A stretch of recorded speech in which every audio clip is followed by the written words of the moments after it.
Hello and welcome to the Kristen Weardon Show. I'm Kristen Weardon, and today we have an exciting guest if you like fashion. And I know I like fashion, so I wanted to have Sarah LaMont from Y Style. Sarah, thank you so much for joining us. Oh my gosh, Kristen, thank you for having me. Thank you for having me. So Sarah and I have known each other for a while. Long time. Time. And Sarah does my styling. Mm-hmm. So I wanted to have her on, not just for that reason, no, just because she's near and dear to my heart, but because she just knows her stuff. I mean, seriously knows her stuff. Thank you. And when she gets to know a client, she really knows your stuff. Not just the fashion stuff. Not just, yeah, right. It is a source of therapy, but so is shopping. I think so. It's very emotional. Right? There's like a psychology behind style for sure. I agree with that. And when I say she knows your stuff, she also knows when you have things in your closet, they're not for you. It's time to let them go. 100%. Because you did my closet. Yes, I did. I've never had anybody do that. That means I feel very honored to have been invited in. And it was one of those things where I wasn't in town. So it was perfect for you to do. That's very few people can handle that, by the way. Normally when I go into someone's closet, they want to be there to make sure that I don't get rid of anything that's really important, or to like open the drawers I'm not supposed to open. But you just like were an open book and you let me go in. It was great. Yeah, I felt it was time for a good purge. Yeah. After going through the hurricane, losing things. Yeah, that was rough. And then you only end up with kind of like the same stuff, which is all the things that you could wash after a storm. Yeah. And all the other things kind of go by the wayside. Yeah, which is so sad. I just felt like I had too many leggings and t-shirts and blue jeans. You had a lot of blue jeans. Yeah, I found more after you left. No way. Yeah. Okay, that's impressive. I don't even want to say the number of them. I found a pile of I think they were, when I got into that size. Yeah. And they saw the tags on them. Oh my gosh. And so I was like, I think I can bring a few of these back because where they were from. I kept 2, so I got rid of 7. I'm proud of you. Yeah, because I looked and I said, wow, I really have a lot of blue jeans. Mm-hmm. Yeah. So Sarah's really good at that. So I had to have you on. Thank you. Just for the closet part alone. Well, I'm excited. I'm really excited to be here. Thank you. I feel very honored to be invited. Well, and you're very well known. A lot of people know you. They know you by your vehicle because it says Y Style on it. Yep. I drive around with my name and phone number on my car. I've got to drive the speed limit wherever I go. Because can't miss you. Nope. Can't miss me. You know where to find me. And with your dog wrapped around your shoulders. Yep. 100%. What's your dog's name again? Winifred. Winifred. I love that. She's so bougie. My dog is so much more bougie than I am. Well, she has to be. I think so. She's really cute. She fits in wherever she goes. Yep. She can go into a high-end store like Marissa's or, just go to the mall. I know. She goes everywhere with me. She's 9 months. I think that she thinks she's famous, honestly. People lose their minds when they see her. That'll happen. That'll happen. Yeah, that'll happen. Really and well, you have such a diverse clientele too. Definitely. Mm-hmm. I have a lot of clients that ask me to bring my dog to the appointment, which is kind of cute. Oh. I know. Like, oh, I'm going to leave my dog at home. No, bring her. And they like invite her in. They want to put her on their bed. It's like a thing. It's really cute, actually. So she's like the Y Style mascot. Yeah, she's like the therapy dog for my clients, so that while I'm making them try scary things, they could sit there and pet my dog and calm down. I could see how that would. Honestly, it could be part of my business. Yeah. Yeah, it's another form of therapy while you're going through their closet. It's true. It is. It's very, very true. Mm-hmm. I like that. I think I know. Might have just made an extension of your branding. I'm fine with that. So I have to ask, you were a graphic designer before. Mm-hmm. What made you decide to go from graphic design to fashion? I know there's angles and edges and things like that, but how did that transition happen? It was a total surprise for me. I went to college for graphic design and always wanted to be a designer, loved art. My mom's an interior designer. My dad's an architect. They were really excited about me being in the arts in some capacity. And they're kind of hippies. And so they would say, like, if you could be anything you wanted to be, what would you be? And I kind of wanted to be creative, but I wanted to be able to support myself. Like, I wasn't just going to be like, I'm going to be an artist and everything's going to be great. Like, I saw that I needed to have a business side too. So I went to college for graphic design, University of Washington. and couldn't get a job after college. Like literally tried. They wanted to hire me for like pennies on the dollar, and I was just gonna sit and pick colors out in a studio for like the next 5 years of my life. And I was like, that's not for me. So I started freelancing, and I think I needed to go to the dentist or something. And at this time, I'd graduated college, and I didn't have any insurance. And my mom was like, Sarah, you need to have insurance. You need to go work for a place that's going to give you insurance. Why don't you go work for Nordstrom part-time? And I was like, Mom, I can't work for Nordstrom. I have a college degree. Like, I'm not going to go be in retail to do this. And my mom won, and I got a job at Nordstrom. Like, I kind of am embarrassed to say that I was like, I'm pretty hot stuff. And I went there, and I was not hot stuff, and I learned so much, and I loved it. Like, my first day, I worked in the petite women's department, which I was actually kind of upset about because it's like on the 4th or 5th floor of Nordstrom in downtown Seattle. Store 1, it's a big deal. I thought, I'm going to work in the designer department. No, I'm working petite women's clothes that sells like pull-on pants and like old lady jacket. And I was like, oh my God, I just thought I was in purgatory. And the first day I worked there, this adorable woman who was like 4'8", couldn't buy anything anywhere else, was going to a wedding in Hawaii for her daughter, and she had her husband with her, and you could tell that she was like really like frustrated. She couldn't find anything. And I shopped with her the entire day. Then we spent like $10,000. Like, I bought her husband a tuxedo, I bought her a bra, I got her a bra fitting, I bought her all new underwear, I bought her a dress. We like went through all of the things that she needed. And I was like, oh my God, this is a job. Like, this is something, like, I helped this woman. It felt really good. She gave me a tip. She told me to go buy a bottle of vodka because I deserved it. It was hilarious. And I guess at that point, I didn't realize my whole life I'd loved fashion. And I understood, lots of people in my family aren't the same body shape as me. So, like, I understood different body shapes and proportions and how to flatter different figures. And I loved that feeling of making people feel really good in what they wore. And I always had that. I always thought that fashion was an expression of myself, and I thought it was empowering. And I had this like realization in my early 20s, like, oh my God, this woman is not empowered by fashion. She is defeated by it. It does not give her any strength. She just feels horrible when she puts on clothes. And that was like this like epiphany to me. So that made me want to go back to work the next day. And that's what made me kind of grow with the company. That feeling that I could like help educate people, that they could use this as a tool to help them, I don't know, go and conquer what they wanted to conquer in the real world. Fashion shouldn't hold you back. It should be a tool to move you forward.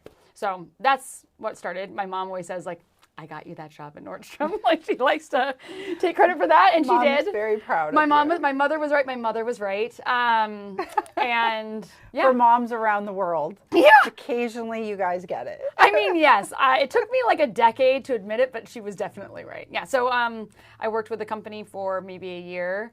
I used to get in trouble constantly because I was never on the floor. I was always out selling things to people other places. And that was like my start at styling. I eventually became a stylist manager for the company, and I would go to different stores that didn't have styling departments and recruit and help grow stylists in that store, and then I would move on. And that's what brought me to Naples, actually. I got relocated to do that in the store that opened in Naples. And I'm really lucky it did, because 2008, the market crashed, and my husband changed careers, and it kind of made me stay put for a little bit instead of moving on to the next store. And that little time, maybe like 2 years, I kind of had this like another realization that like not a lot of people were doing what I was doing as a stylist. Like, they were just selling clothes to people. They weren't teaching them how to wear them or telling them that they don't need another pair of black pants. And they weren't like, they didn't care about the person in front of them. And this is not for every stylist. There are amazing stylists out there, even in department stores. But my experience was that it was hard to teach that the client comes first, and like, what does that person need? Not what do I want to get out of that person? And I just was like, if I'm going to stay here, I might as well start my own business and like just see where this goes. And now I'm here. I'm so glad I did. I'm so glad you did too. I'm so glad you did too. That was a long story. Sorry. No, I think that's great. And listen, one of the reasons I like to have people and guests like you on the show is because people are at this point where they have a degree, and there's the big joke that they don't use it and things like that. Yeah. But that's okay. Yeah, I agree. Because we all grab a skill or something from that degree or from that experience of education. 100%. Or people we meet in college, or people we meet wherever, secondary school or some sort of community school, whatever it is. Yeah. Community college of sorts. that whatever those experiences are, they bring you on your path. Agreed. And I always like to hear how people got there. We had a guest on earlier who started off in a completely different career. Yeah. And because of COVID, they were helping doing something, and the next thing you know, they had 200 hits on their email that they said, or a Facebook post that they said, hey, if anybody needs help with this, because they were home. Oh, wow. And then the next thing you know, they have a business. Oh, that's rad. That's really cool. So you end up where you're supposed to be, based, I think, on grasping those experiences. I like to think that. I think that's a really nice. So, and this is a great example of that. Yeah. Because you're like, oh, I don't want to just sell clothes, or, I'm a graphic designer. I have a, yeah, to get over my own pride of it, which I think was a really good lesson to learn in that itself. Pivot. Yeah. That pivot, even though it might have been temporary. I know on one of my classes I taught recently that I do in my Wisdom with Kristen community was just because you're doing something now, do it with pride, and it doesn't mean it has to be forever. Mm-hmm. But some people have worked at McDonald's not only as a job, and the next thing they're like, oh, I see the franchise opportunities. Mm-hmm. Let me learn the business. Yeah. And the next thing you know, they own 3. 25 years from now, you're like, how did you start here? I was flipping burgers when I was 15. Yeah. But then I went out and learned, how do I own one of these? Because they could see, for them, the potential. It was their potential. So I think that sometimes out in the world, or our parents or family or friends tell us how we should be based on what they think is right for us. Yeah. And although mom was right in this instance, sometimes they're not. So you just have to try and navigate on your own. And you could have very easily have just done what you needed to do there and left. Mm-hmm. But you're like, hey, there's a thing here. Yeah. I kind of like this thing. I know. Yeah, and it was now scary. Look at it now. No, I know. I talked years? myself out of it for a while. I think my business is 10 years old this September, which is crazy. Like, it really is. But I've been styling for much longer, like through the company, right? And I remember kind of dabbling in it a little bit when I still worked at Nordstrom, thinking like, I don't know, should I do this?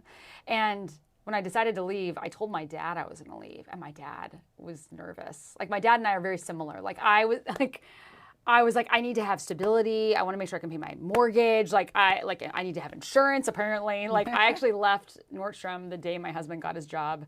He's a physical therapist our physical therapy assistant at NCH. And the day he got his job and got his insurance, I was like, I can leave. I'm like, my whole freaking, like, my whole path is around my insurance. But, yeah, he was like, are you sure you've got a really good thing going here at Nordstrom? And that shook me. That was hard to hear that from my dad. I was like, oh no, maybe I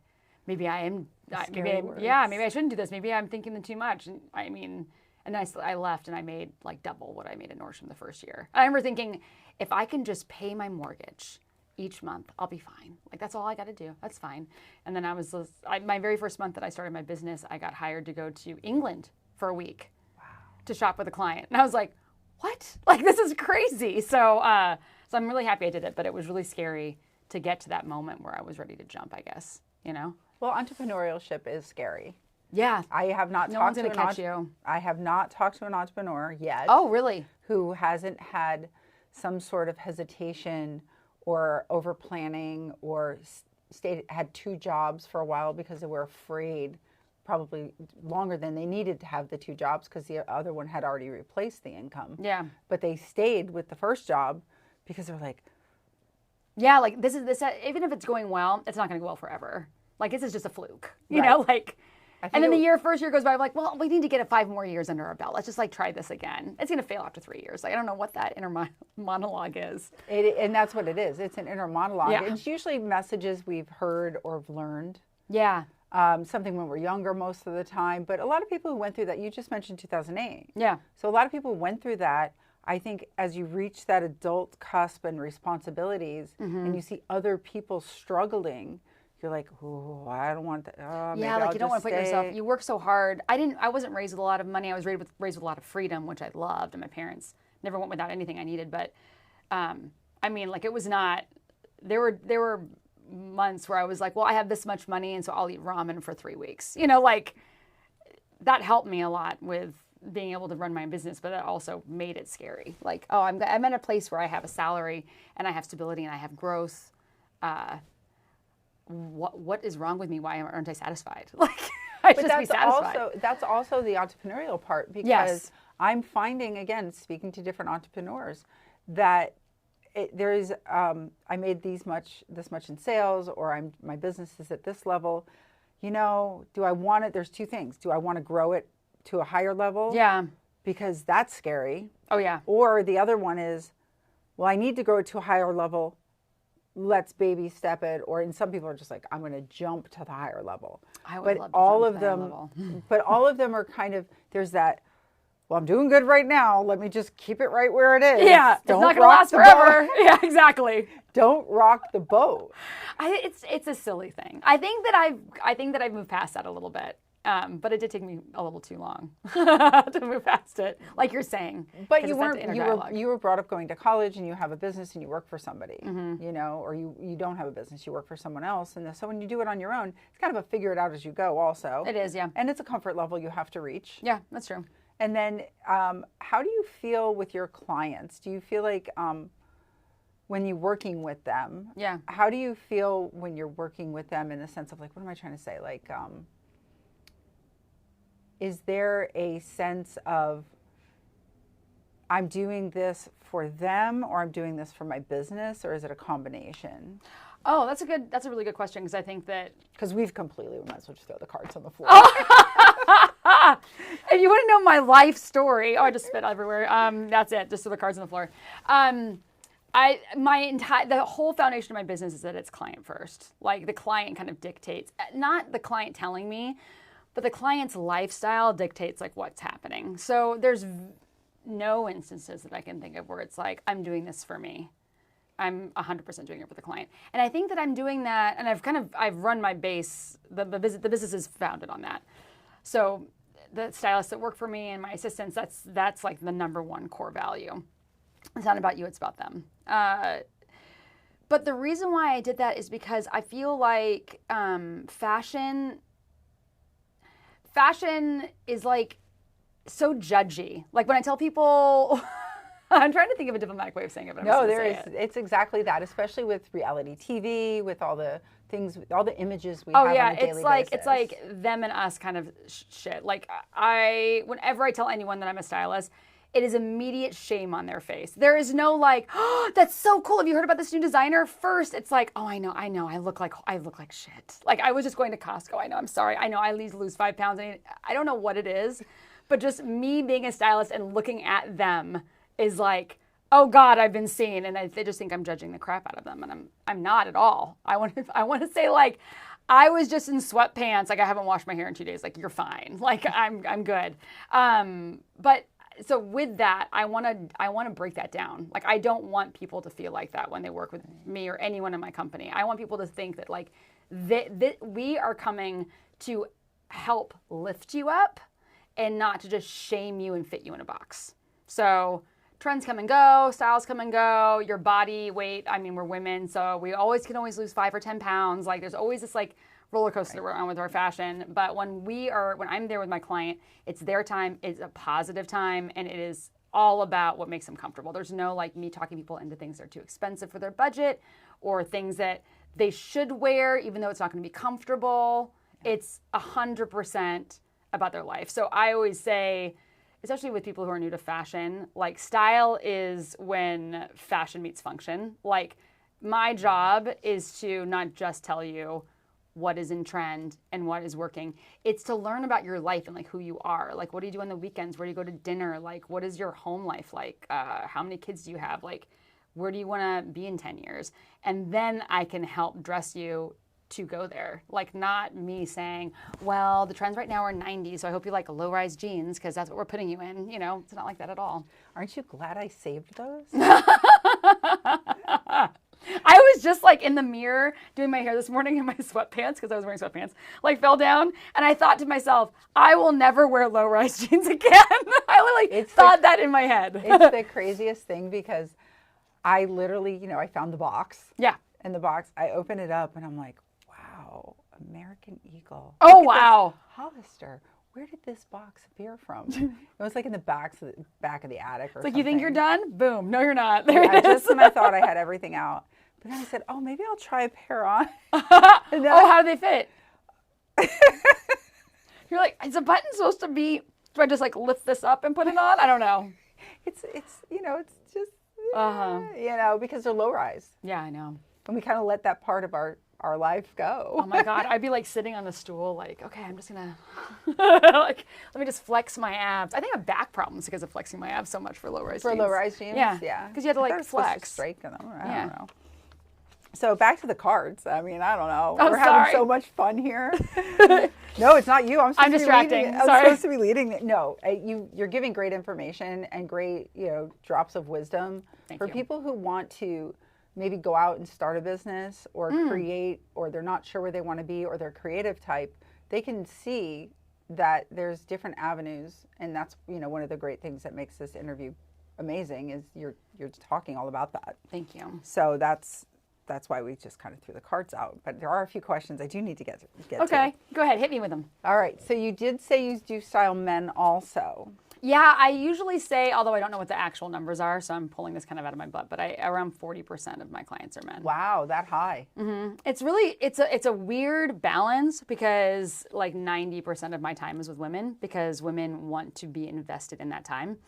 Very few times do I show up to someone's house and I'm like, hey, I can do this on my own. They're like, cool, bye. And then they leave. Like, I've had multiple women like just sit and have lunch in their closet with me while I like style looks or I'm doing stuff. Because sometimes I need to put you in clothes, but other times I'm like creating a lookbook or I'm like cleaning something in your closet or I'm like, whatever, fussing around. And they're like, I want to be a part of the whole thing. Men are the exact opposite. Men are like, if you have my sizes and my garage code, can you just come in and do it? And I'm like, no, you have to be there for like one appointment. They're like, okay, fine, one appointment. And then after that, then I just do all the things. And that's so true because growing up, I worked on Greenwich Avenue. Mm-hmm. Cool. At Christmas time. Oh my God. So there was a place called Rogers, I believe it was. Okay.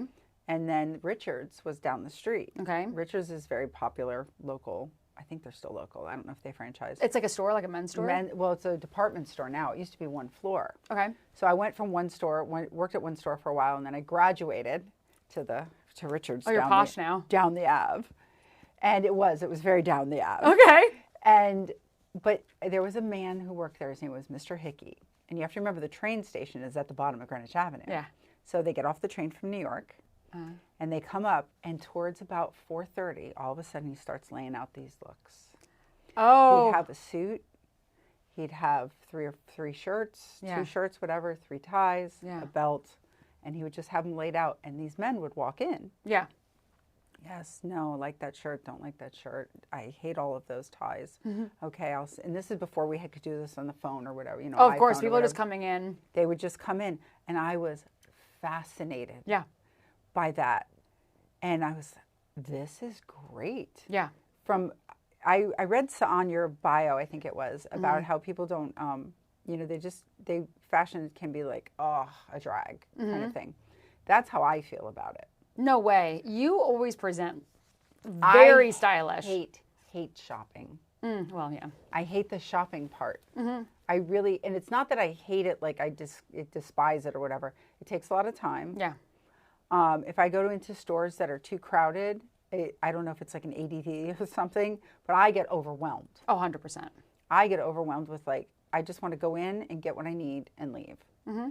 And I don't want to go to 15 places. Like, I miss our Nordstrom. Oh my God, me too. Because I could walk in and say, I need this. Mm-hmm. And a bra, a lipstick, men's shoes. Something. A gift. A gift, especially the gifts. Mm-hmm. And if I needed something for an event on Friday, I could walk in and probably find something that'll work with something I already have. Mm-hmm. Yeah, I agree. And I can't do that anymore because we've lost like that big walk, and it was convenient. It was near my house. Yeah. And so I have you now. I didn't have to use you before, but I had other things come up that I ended up using you. Yeah. But I also, I guess sometimes I have like the man brain that way.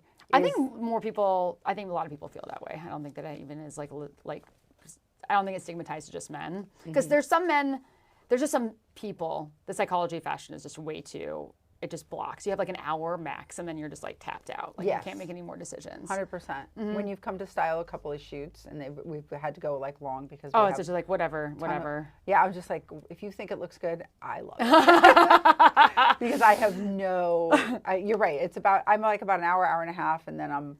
You know, if you wanted me to be really honest, like I am too. Like I personally don't love to shop. I'm very productive. Like I feel like time is very valuable. Right. So my like perfect Saturday would not be like window shopping. Let's go try on clothes. And be like, oh my God, no, I do not want to do that. Which is funny because I think people think I love to shop because I'm a stylist. I love to problem solve. Like I love the problem solving of fashion. So I go in, and I think the reason why I can do it so much is because I'm thinking of it in a different way. I'm not like, oh, lavender, let's go look at the lavender section. I'm like, we don't need lavender, we're shopping for this. Like I have like a to-do list in my head, and it helps a lot. And I try and help my clients, not my men. My men's clients I'm just going to shop for them. They're not going to go shopping on their own. Yeah. But my female clients, especially the ones that hate to shop, I always give them a shopping prescription, like each season.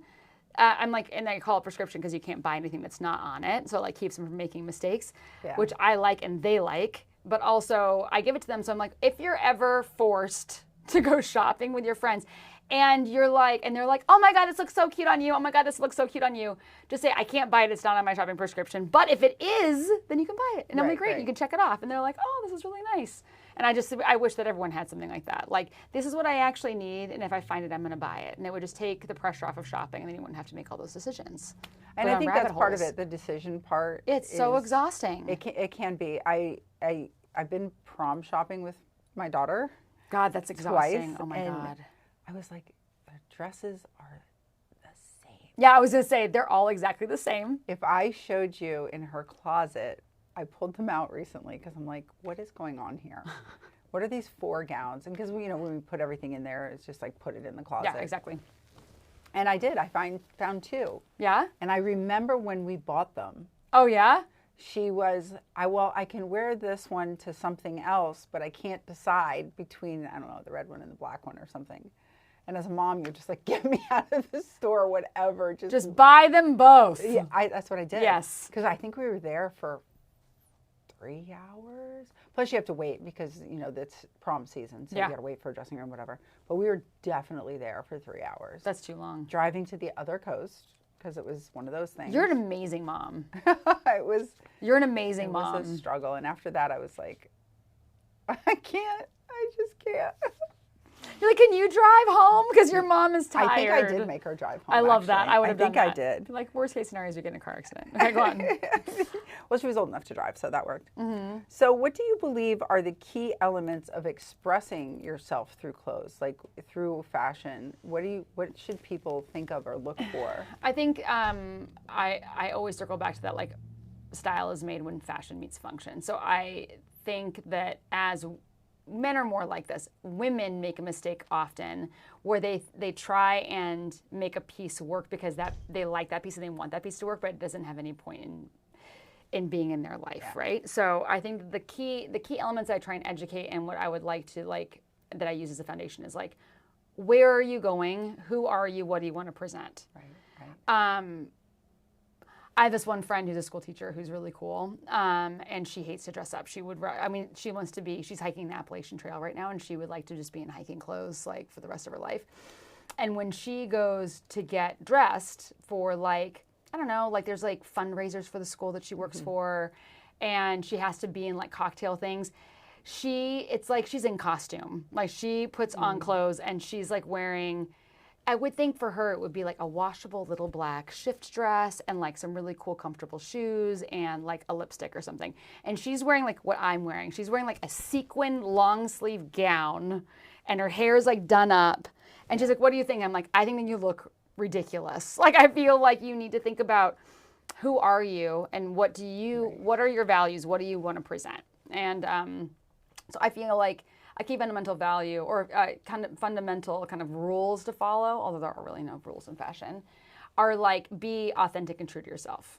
Like regardless of trends or regardless of what your friends are telling you should wear or what your kids are telling you should wear, like be true to yourself. And I don't mean oh, Sarah just told me that I can wear sweatsuits every day of my life because I'm true to myself means I'm comfortable. Like, you can be comfortable and still cool, but I think that you should really start there. Like, are you a mom? Does everything need to be washable? Then let it be washable. Don't buy anything that's dry clean. You're never going to wear it. Do you move around a lot? Like, I'm constantly moving and I can't cross my legs like a woman, so I'm wearing pants a lot. Like, find those things. And I feel like this is kind of something I learned in graphic design. It's funny because I loved branding. Like, when I graduated, I wanted to do identity branding, and I do that now, but for people. Like, I think that's kind of interesting. Yeah. The idea is that you take a really, really big concept, or, you know, like, I'm going to open, I don't know, a concierge business. What does that look like? How do I represent that in, like, visuals? And that's what we're doing as people with our clothing. So, like, think about who you are and what you actually do, and then that takes away a lot of the guesswork. So if you're a mom and needs everything to be washable, that cuts off a lot of different options. You don't need to look at anything that's not washable. If you need to move around and everything needs to be stretchy, that cuts out a lot of options. And that, like, once you kind of, like, shave off the unnecessary, it makes the decisions a lot easier. And then you can really narrow into, like, your real personal style.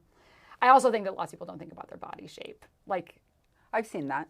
yeah, like they're like, well, I bought it like this, and even though it's a little bit too long, it's supposed to be this way. I'm like, no, it's not. Like, the clothes are supposed to fit you, not the other way around. So I would also say that tailoring their clothes is like another really, really important key element. Anyone who you see that looks effortlessly styled has tailored every single thing that they're wearing.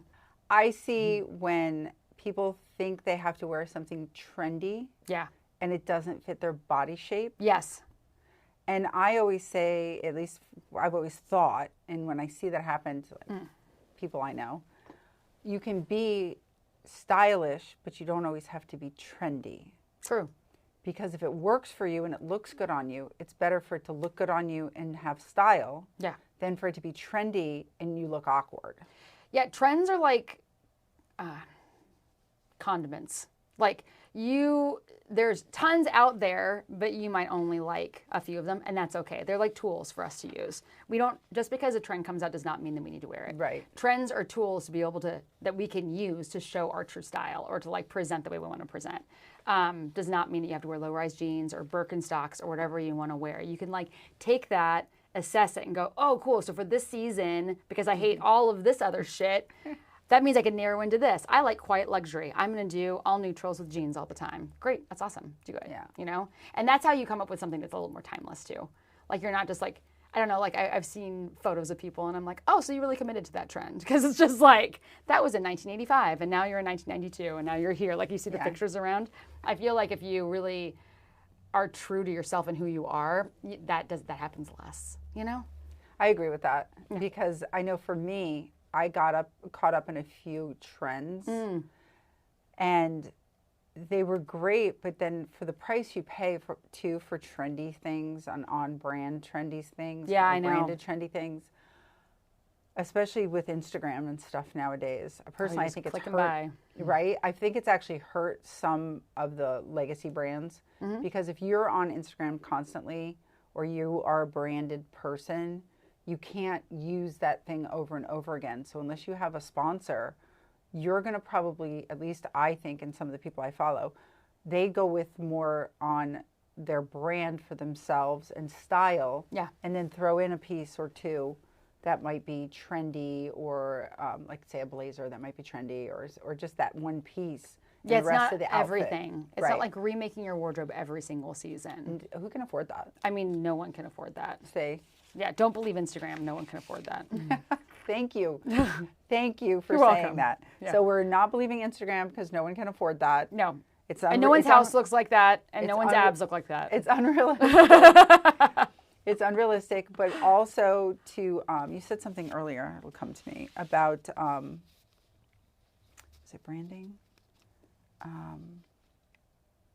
Sweatpants. We don't have to wear. We love a good sweatpant, but we don't need to be in them all day long. No, I think that men and women both use, I want to be comfortable, as an excuse not to try. Yeah.